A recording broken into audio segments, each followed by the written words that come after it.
আসসালামু আলাইকুম। কি অবস্থা, কেমন আছেন সবাই? আজ 14ই অগাস্ট, বৃহস্পতিবার। আমাদের আগামী পরশু শুক্র শনি 2 দিন বন্ধ।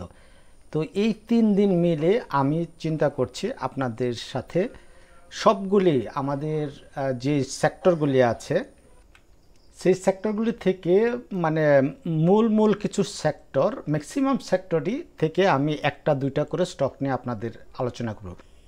ব্যাংক সেক্টরে টোটাল আমাদের 36টা ব্যাংক আছে। এই 36টা ব্যাংক থেকে আমরা একটা স্ক্যানার রেডি করছি, যে স্ক্যানারে আমাদের মোট 9টা ব্যাংক আমাদের স্ক্যানারে আসছে। তাহলে এই 9টা ব্যাংক থেকে আমরা একটা ব্যাংক বা দুইটা ব্যাংক নিয়ে আমরা কথা বলবো। তবে আমরা আগে দেখি ব্যাংক সেক্টর চার্ট কী বলে। ব্যাংক সেক্টর চার্ট বলে আমাদের অলমোস্ট 50% ফিবোনাচি লেভেল 50% কারেকশন হয়েছে। আর 50% কারেকশন মানে এখান থেকে একটা রিভার্সালের ইঙ্গিত দিচ্ছে। কীরকম রিভার্সাল? এটা আমাদের পিভট। এই পিভটের ওপরে যদি আগামীকালকে মানে রবিবারে ক্লোজিং দিতে পারে, তাহলে ব্যাংক সেক্টর আরেকটা মুভমেন্টে চলে আসবে।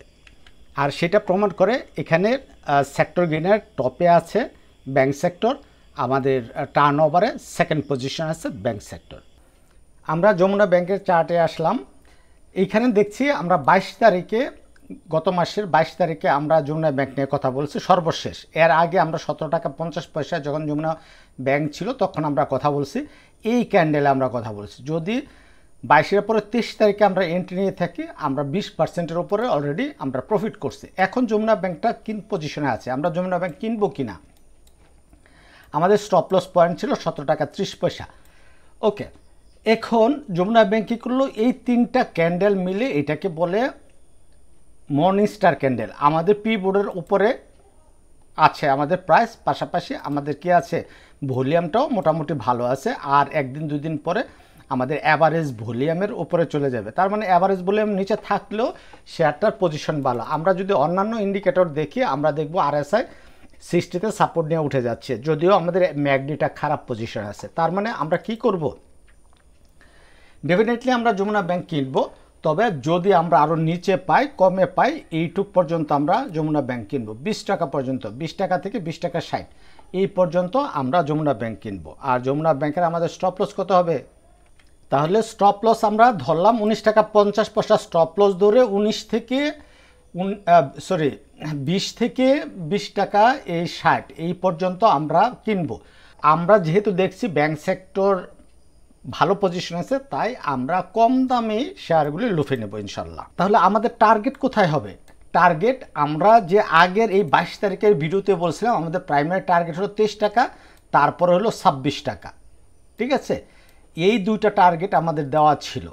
তাহলে সেই হিসাবে আমরা 22 থেকে 26, আপাতত দৃষ্টিতে আমরা 26 টাকা পর্যন্ত আমাদের টার্গেট রাখবো।